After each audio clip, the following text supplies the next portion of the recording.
Hey, what's up everyone and welcome to another very exciting video. I'm Gaming Mars and today we're talking about the origin story of the original Xbox. Just full disclosure, I got all my information that I got for this video from this article in Bloomberg entitled The Oral History of an American Video Game Empire, written by Dina Bass. This article chronicles the creation of the original Xbox, and Dina has gone on to interview about 24 people involved with the creation of said Xbox. And some of these stories are truly hilarious, so I just wanted to go over some of these anecdotes. Oh, and just FYI, I will be paraphrasing for comedic effect. Alright, let's just think back to the turn of the century. Seamus Blackley of Microsoft's DirectX team was traveling. He sees an ad for the Sony PlayStation. This ad was advertising the fact that the PS2 was going to have Linux on it, and that it was going to be a competitor to the PC. Kevin Backus recalls that Sony was saying that the PS2 was going to change the computer world. Now, it was this tagline that would get Microsoft's attention.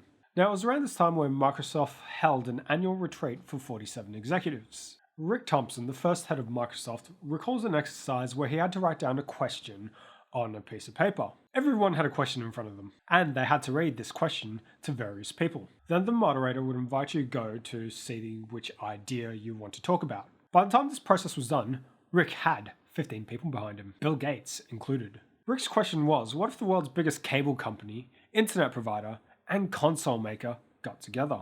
Now, Robbie Buck, the second head of Xbox, recalls Bill had proposed some topic about architecture. Amazingly, no one wanted to meet him on his topic, so he wound up joining Rick's team, where that group of 15 Microsoft executives would have a conversation for an hour and a half about making a console. Bill Gates decides this idea is worth exploring. By May that year, Microsoft had competing teams coming up with ideas about how to do this. These teams were at each other's throats. One of the teams was from the video game developer tool DirectX, led by Kevin and Seamus. So Kevin and Seamus give Jennifer Booth a call, who, as a matter of interest, used to work for the Sony PlayStation crew. The article claims that she is a Sony PlayStation launch veteran. As you can see, Dina's come up with some badass names for these people. And her counterpart, Don Coyer, who was an ex-Nintendo employee. They said, can we have lunch? And she was like, yeah, sure. And then they was like, cool, we're thinking about starting a new console. Jennifer reacts. There's no way Microsoft will do that. Not long after that, Jen and Don start moonlighting for this project. Now, what was the name of this console that they were going to develop at the time? Kevin says the original name for this platform was the Microsoft Entertainment Platform. But Ed Freeze recalls that the DirectX team wanted to call it the Direct Xbox.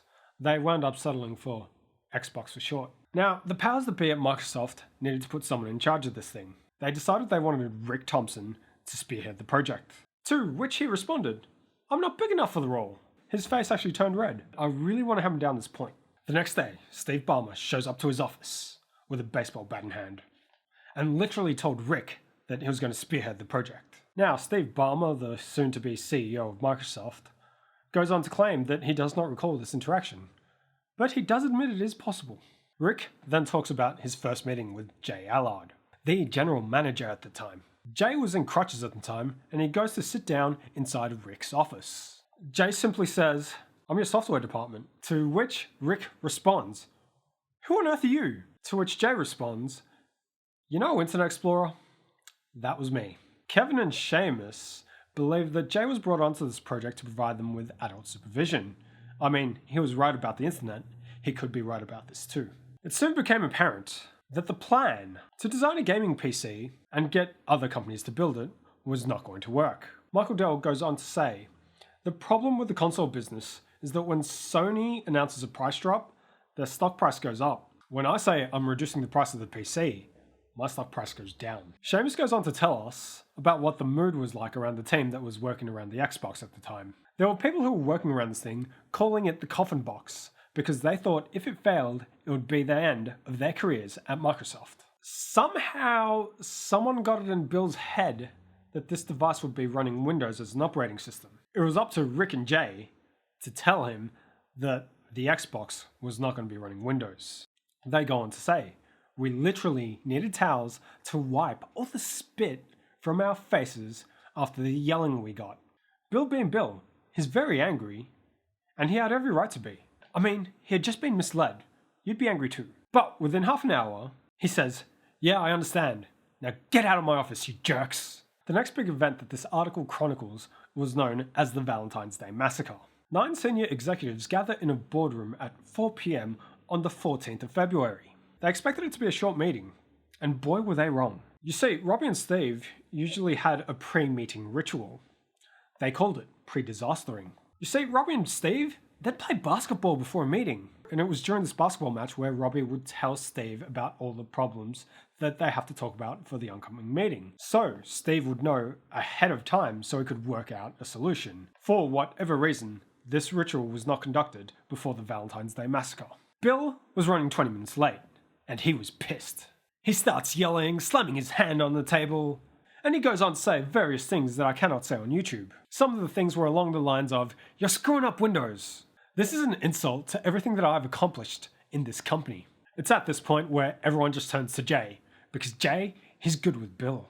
Ed recalls this moment where everyone turns to Jay. He says that Jay had a look on his face, not that dissimilar to a deer looking at the headlights of an oncoming car. Jay snaps out of it. He starts defending his team and their work. All whilst Steve starts looking at the numbers, and he sees a lot of red, and it is at this stage where he takes over the yelling from Bill. Now, a bit of background on Steve. This was his first big call at Microsoft. And the other thing was, it was at this time in his life where his dad had cancer. And unfortunately, his dad only survived another 2 weeks after this meeting. So suffice to say, he was under a lot of stress at this time of his life. Anyways, as previously mentioned, the meeting started at 4. It was now 7. So after 3 hours of yelling, Ed's mind begins to wander. He was thinking, great, I'm getting yelled at work for 3 hours. It's 7 p.m. I have dinner reservations with the missus. Not only am I copying it now, but I'm going to cop it when I see my missus at home. At some point in the meeting, Robbie stops them and he says, "Look, we're not going to convince each other about anything. Let's just leave it at that." Now, it was this exact line that would lead to another hour of yelling. After this hour of yelling, he then says, "What about Sony? They're going to have a PlayStation 2 in every living room. They're calling it a computer. Are you just going to let that happen? What are you going to do about that?" The room goes silent. Bill then says, "What about Sony?" Steve responds, "What about Sony?" Bill then says, "I think we should do it." Steve agrees. Steve even said, "We'll support it to the very end. Here's $500 million in marketing money." Now, we have roughly 3 hours of this meeting accounted for. That last bit went for 5 minutes. Ed and Robbie walk out of the meeting. The first words out of Ed's mouth were, "I've been with Microsoft for 15 years. That was the weirdest meeting I've ever been to." 1 month later, Bill announces the Xbox at GDC 2000. Now, the next challenge for the team was signing up developers to make games for this platform. EA at the time had just stopped supporting Sega's Dreamcast, which was a big nail in the coffin for the console. Now, it was at this stage where they approached Electronic Arts and they said, "If you go on with this, we're not going to support this Xbox." Now, Rick would go on to have more meetings with them. In fact, he tells the story of the first time he met with Larry Probst, the then CEO of Electronic Arts. He walks into Larry's office. Larry goes, "Who the hell are you? I've met with Microsoft before. Never seen you in my life. I'm with the console division." Larry says, "Microsoft don't have a console division. You guys don't even know what it takes to make a console." Rick left that meeting thinking, geez, I don't think that went too well. Microsoft would go on to have various meetings with the EA, and you see, they just never really took them seriously. Todd Howard, a designer and a producer at Bethesda at the time, said when he first heard of the Xbox at GDC, it was hard to tell how serious Microsoft was. I mean, at the time, he just thought to himself, we'll just wait and see what happens with this project. Now, it is at this point in time where Jennifer Booth drops some serious knowledge on the Microsoft team. Seriously, it was a mad piece of advice. When talking to game developers, sell them on the idea of the hardware, the tech specs, the hard drive, the broadband connectivity to get them excited. You know, just get them really excited to develop for this thing, and then leave the business talk for later. Now, once again, Todd from Bethesda, when he saw the tech specs for the machine, he was really excited to get on board with it. He claims it was a major step up to what the PS2 could do. Now, they would have to go to Japan to lock up some Japanese game developers. Now, there's some Japanese names coming up, so you're just going to have to forgive my poor pronunciation. They met with Tononobu Itagaki, the creator of the Dead or Alive franchise. He was quoted as saying that Microsoft had introduced an architecture that was very similar to a PC. It became the de facto standard in the industry. That was a huge contribution to his development team because it made programming that much easier. Kevin and Semus met with Tecmo, who were expecting them to make a pitch for the Dead or Alive franchise. They actually went in wanting Ninja Gaiden. They left the meeting with both franchises. They were actually quite taken by surprise. Seamus and Tonobu actually got along quite famously. They bonded over the specs of this machine. Tomonobu says the meeting went for roughly an hour. They spoke about the tech specs, the install base at launch, and many other things. At the end of this meeting, his mind was set. His team wanted to make the best fighting game in the world. And to do this, they needed the power of the Xbox. Because the Xbox was 4 to 6 times more powerful than the PlayStation 2. Some of the stories from these meetings from the game developers in Japan are truly hilarious. Rick Thompson goes on to chronicle a story with a Konami executive who was known for being a big drinker. So the night before the meeting, he would go out with the Konami boys. Rick had a translator because he didn't speak a word of Japanese. They meet the infamous executive and they start drinking Tolneka Sakis. And at 4 a.m. in the morning, they start drinking Kuvwa shots. Now, the meeting? It was in 5 hours' time at 9 a.m. Ricky shows up to the meeting. The translator is never to be seen again. None of the Konami executives show up, bar one, the infamous drinker. He just stuck his hand out as if to say, deal, I'm in. They even had a meeting with this little company called Nintendo. You know, in order to acquire them. Kevin said just imagine an hour of someone laughing at you. That's how that meeting went. But it wasn't all bad news. They would go on to acquire this little company called Bungie, who was working on this little known game called Halo. And as a point of interest, the first time the world saw Halo was at Macworld in 1999. Steve Jobs actually unveiled it. The team at Bungie started hearing rumors that Microsoft was making a console. They had an internal conversation that maybe they'd put it on this device after it had been released on PC. Now Jay, he picks up the phone to call Peter Tampt, the executive producer of Bungie. He had called him a few months after the Valentine's Day Massacre.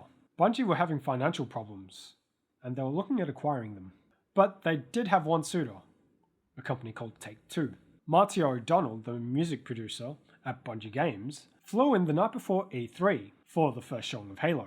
Alex Sorokin takes him aside, and he says, Marty, I know this is crazy, but Microsoft just offered to buy us. Now it is at this point where word gets out that Microsoft has made an acquisition of the studio that's developing a first-person shooter. Now Kevin, he receives a voicemail from Neil Nicastro, the CEO of Midway at the time. He says, what are you guys doing? Are you guys the dumbest people in the industry? Why would you buy Bungie? Why would you get a PC developer for a console game? And when news got to Japan about this acquisition, Microsoft's Japanese branch said, we're not even going to ship Halo. Don't even bother. First-person shooters do not historically go well on console. Now Ed, he goes to check up on the Halo team before E3 2001. He talks to Alex Sorokin about how things are going. Alex responds, I don't think we should go. You see, the game wasn't ready to be shown at this stage. It wasn't even running at full speed, it was running at half speed. It definitely wasn't in a place where they should have been showing it. But they did, and it looked terrible. So that went about as well as it possibly could. After E3, Robbie goes to check up on them. The team had gone into lockdown. Ed told them that nobody was allowed in until the game was finished. Now, by the time they came out of the cocoon, Robbie sees the game, and he realizes, oh my god, we have a hit. Ed stated that Microsoft absolutely loved this game internally. Now, Aaron Greenberg, the head of business planning, did all the forecast projections for all the launch titles. He didn't have Halo on top of the charts. Robbie said that people in the industry just didn't take it seriously. The general sentiment was, let me get this straight, that thing that barely worked at E3 2001, a first-person shooter, a category of game that has never gone well in the history of consoles, that's going to be your launch title. Like, just reading this article just gives me mad respect for Microsoft, just letting the creatives do their thing and just putting faith into this system that just defied all the odds. I just mad respect for Microsoft right now. Now, the next part of this article chronicles the development of their hardware. You know, how they put the Xbox together. Now, according to Todd Holmdahl, the head of hardware, his team consisted of about 20 people. Robbie had said that the team mostly consisted of people who worked on plushies, keyboards, and computer mouses. They had never really been involved in a huge project like this before. Basically, they took the PlayStation 2 apart and did a bunch of costing on all the pieces, including the tiny little screws. Michael Marks, the CEO of Flextronics, said that this team was very transparent about the fact that they had no idea what they were doing. Honesty is always the best policy. Todd actually went on to say that they had to rework roughly 200,000 Xboxes because they were scratching DVDs. They fixed this little problem by adding felt into the DVD drive. Now, Jennifer goes on to talk about the next big thing. Were they going to use dial-up or broadband? You see, the reason this was a controversial issue at Microsoft at the time is because broadband was not readily available at the time. And Xbox Live would not go live until 1 year after Microsoft's Xbox launch. Whereas if they had gone with dial-up, it would have been a worse system, but it would have been ready faster. Robbie actually said that Bill was in favour of the dial-up solution because, you know, the reasons that were just mentioned. So the team decides to go with a high-speed internet connection. Broadband it was. Boyd Maltera, the developer of Xbox Live, chronicles the story of the first focus groups. You see, they had a group of pure console gamers, whom had no interest in playing video games online. They just told Microsoft, look, this is the way gaming works. I have my friends over, and they bring a 6-pack of beer. And we're going to play FIFA or football. That's it. We don't need to verse each other online. Boyd responds, what about when you graduate from university? Are you going to be able to see each other then? To which the focus group responds, good point, bruh. You see, Xbox Live was a crazy concept at the time. Social media did not exist. Sure, we had message boards and chat rooms, but there was nothing really to direct message your friends, let alone to follow their gaming lives. And yeah, Xbox would go on to pioneer the concept of DLC. And Electronic Arts, of all companies, blasted Microsoft for their monopolistic tactics. Robbie actually called Electronic Arts every week for 50 weeks because Xbox Live was not going to be the same without Electronic Arts. He said, usually when you ship a game, you take a holiday and you start thinking about the sequel when you get back. But DLC gave them the opportunity to continue working after the game's release. It just gave them the opportunity to come up with more content. So does that mean DLC meant that game developers lost their holidays? I don't know, that's kind of concerning to me. Now, the next challenge that the Xbox team had was known internally as the Duke. Peter Moore actually goes on to tell us that there were actually other names, it wasn't just known as the Duke. Amongst his circle at Microsoft, they were calling it the Incredible Hulk. Focus groups in Japan did not like it one little bit, because I'm not sure if you remember, it was literally that big. They actually had to redesign the controller for the Japanese market. In Japan, it was actually called the Akapono controller. So they're actually showing this thing off at the Tokyo Game Show in 2001. Now, just walking around the joint, you can go to the cafeteria and see placemats with Bill Gates' face holding this controller. It was really a bizarre feeling for the Microsoft team. Bill was actually there and he told the team, I'm going for a walk. Kevin stops him. Are you crazy? You'll get mobbed. Bill says, relax, I'll put on glasses, I'll put on a hat, and no one will notice. Kevin then says, mate, you're Bill Gates in Japan. You're gonna get mobbed. So it looks like they didn't let Bill go on that walk he wanted to go on. Next was the big reveal at CES. Bill Gates was standing alongside the equally legendary Dwayne "The Rock" Johnson. Now it's looking back at moments like these that have aged so much better than they were at the time. Dwayne "The Rock" Johnson has gone on to become the greatest superstar on the planet. Now, Cindy Spodek-Dickey, manager of National Consumer Promotions, said there was some marketing research done and the interest of gamers overlapped with fast food and the WWE. So they were talking about getting wrestlers on board for the launch of this console. But someone said no, we don't need a group of wrestlers. We just need The Rock. Jennifer said, he's a big powerful guy. The Xbox is a big powerful system. That might just work. So that is the reason why The Rock was there to present the Xbox at launch. In case you ever wondered what Dwayne "The Rock" Johnson was doing there standing next to Bill Gates. This was actually the first time that Bill had seen the console during the rehearsal. There he was, standing next to Dwayne "The Rock" Johnson. His reaction was somewhere along the lines of, "What the F is that?" as The Rock stood there, simply laughing his head off. Just can't believe Bill would talk like that in front of Dwayne "The Rock" Johnson. Jennifer Booth said, "The look of the console may not have been the greatest, but it did mean power." Phil Spencer said, "The number one adjective used to describe that first Xbox was power." So, they had the most powerful console, they had Dwayne "The Rock" Johnson, and yeah, the console, it looked powerful. It all just worked. Now, fast forward to release day. John O'Rourke was the one who had to teach Bill Gates how to play some of these games. He said Bill was enjoying himself. He looked like a child in a candy store. You should have seen the look in his eyes. Later that very night, they noticed that one game was selling significantly better than all the other games. Big surprise, that game was Halo. It wasn't long before they realized they had a hit. You see, they had entered a new market. In fact, they had created a new market, somewhere in between Mario and serious PC gaming. Kevin went on to say, "The reason that made the Xbox guy smarter than the PlayStation 2 guy was the fact that he had Halo." Now, Alex Soropian, he recalls a phone call he had with Tom Cruise's assistant. You see, Tom Cruise needed help getting past some of the levels in Halo. Now, this next quote is from Bill Gates. "One of my favorite things about Microsoft, and one of my favorite things about Microsoft to this very day, is that we get to explore big new ideas. New ideas that may seem impossible to others. We have built a whole company around that, and the early days of the Xbox was a great example of that, with a group of people who knew that gaming was going to be huge, and they believed Microsoft had a role to play, even if it meant starting something completely new." And I'm just going to end this with a quote from Semus. "Microsoft used to be a company embarrassed by gamers. They thought it was a bunch of 14-year-old criminal skater boys. We proved them wrong." So that's it. That's the story of how that team created that first original Xbox. If you're still watching this, thanks for hanging around to the very end. This video took a long time to make, a long time to edit, and the script was longer than anything I've ever done before. So just let me know what you think of all these crazy stories in the comment section below. Some of these anecdotes were truly crazy to me. I can't believe they happened. The story about the Konami Executive is my personal favorite.